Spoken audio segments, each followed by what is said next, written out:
This is TechCrunch.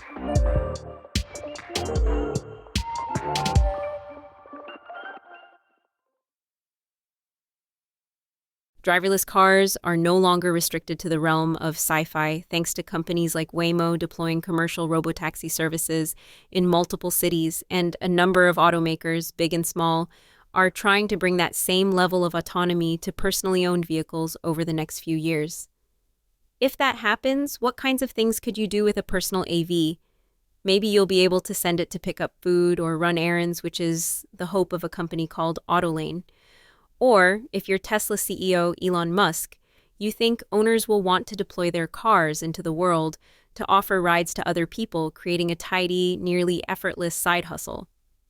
Hebron Shear, co-founder of Dallas-based Zevo, is eager to capitalize on all of the above. The company has been operating an EV-only car share fleet for a little over a year, and it's now adding robotaxis, starting with a new company called Tensor.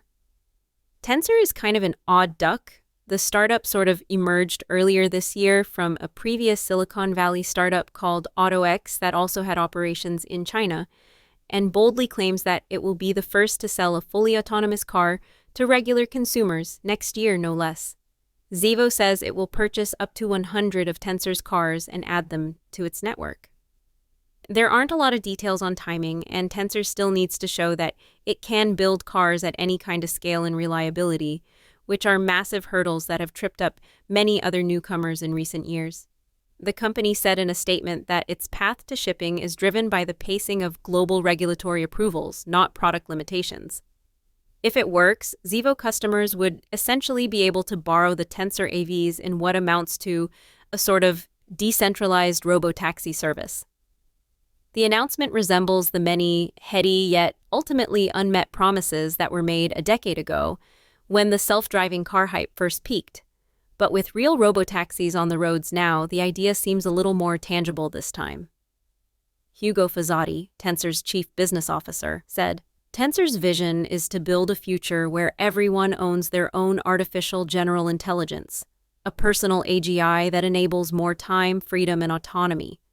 For us, this partnership with Zevo is not only just a batch sale of our vehicles, but also enables individuals and micro-entrepreneurs to participate and profit from AV business in this AI era.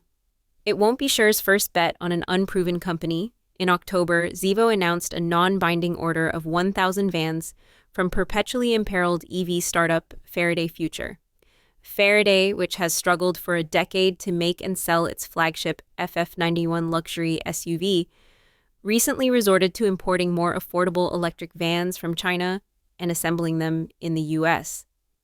The company is supposed to assemble the first of those later this month. Sher's willingness to bet on these companies stems from two reasons. One is cost. Tensor and Faraday Future have non-existent and bad track records, respectively, and so they're willing to cut an attractive deal. More importantly, Sher said, these companies are more willing than a major OEM to allow Zevo to tightly integrate with their vehicle's software, which may be a crucial factor if you're going to allow peer-to-peer sharing, especially of robotaxis. Not only is it tougher to get legacy automakers to be similarly flexible, but Sher said their tech freaking sucks. With newcomers, he said, the synergy of startup and startup sort of co-mingling together and saying, let's build a solution side by side, and I think I've really enjoyed that experience. Sher paints the Tensor deal as a win-win for both companies. Tensor gets an early customer and a shot to prove that its robocars are real and can do what it promises. Zevo gets a good deal and that deep software integration. But he admits it's a calculated risk. I think that's what makes America great, the fact that we do encourage startups to take risks. In a move worthy of a post on the Not Like the Other Girls subreddit, Reddit, one of the world's largest social platforms, is arguing that it isn't like other actual social media sites, as the company seeks to overturn Australia's law banning children under 16 years of age from social media. In a lawsuit filed with Australia's top court, Reddit argues the law, which came into force on December 10th, limits free political discourse by preventing children from airing their views online and should be overturned. And if the legislation isn't overturned, the company says it should be exempted from the law because it doesn't meet the legislation's definition of a social media platform. Reddit is essentially asking the Australian High Court to address some of the questions raised about the legislation, which requires 10 major services to deactivate under 16s accounts and prevent them from using the app.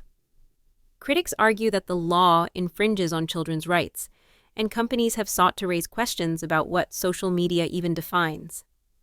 Indeed, calling itself a collection of public fora arranged by subject, Reddit brought up definitions of the word social in its filing to make the case that it is not the sole or a significant purpose of Reddit to enable persons to interact in a social manner. Reddit enables online interactions about the content that users post on the site. It facilitates knowledge sharing from one user to other users. It is not a significant purpose of the site to enable interactions engaged in because of a particular user's relationship with or interest in another user as a person.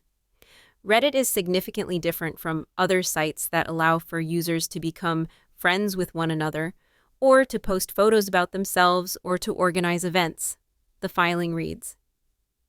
In a post accompanying the filing, Reddit admin LastBlueJay said the law carries some serious privacy and political expression issues for everyone on the internet.